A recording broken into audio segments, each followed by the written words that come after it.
بسم اللہ الرحمن الرحیم۔ تمام حمد اللہ کے لیے ہے جو نظر آئے بغیر جانا پہچانا ہوا ہے اور سوچ بچار میں پڑے بغیر پیدا کرنے والا ہے، اور اس وقت بھی دائم و برقرار تھا جب کہ نہ برجوں والا آسمان تھا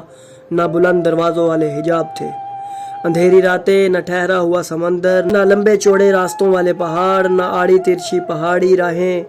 اور نہ بچھے ہوئے فرشوں والی زمین، نہ کوئی بل رکھنے والی مخلوق تھی۔ وہی مخلوقات کو پیدا کرنے والا ہے اور اس کا وارث اور کائنات کا معبود اور ان کا رازق ہے۔ سورج اور چاند اس کی منشا کے مطابق بڑھے جانے کی سر توڑ کوششوں میں لگے ہوئے ہیں، جو ہر نئی چیز کو فرسودہ اور دور کی چیزوں کو قریب کر دیتے ہیں۔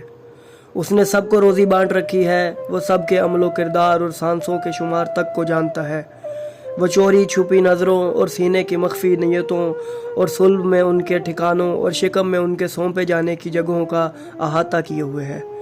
یہاں تک کہ ان کی عمریں اپنی حد و انتہا کو پہنچ جائیں۔ وہ ایسی ذات ہے کہ رحمت کی وسعتوں کے باوجود اس کا عذاب دشمنوں پر سخت ہے، اور عذاب کی سختیوں کے باوجود دوستوں کے لیے اس کی رحمت وسیع ہے۔ جو اسے دبانا چاہے اس پر قابو پا لینے والا، اور جو اسے ٹکر لینا چاہے اسے تباہ و برباد کر دینے والا، اور جو اس کی مخالفت کرے اسے رسوا و ذلیل کرنے والا، اور جو اسے دشمنی برتے اس پر غلبہ پانے والا ہے۔ جو اس پر بھروسہ کرتا ہے وہ اس کے لیے کافی ہو جاتا ہے، اور جو کوئی اس سے مانگتا ہے اسے دے دیتا ہے،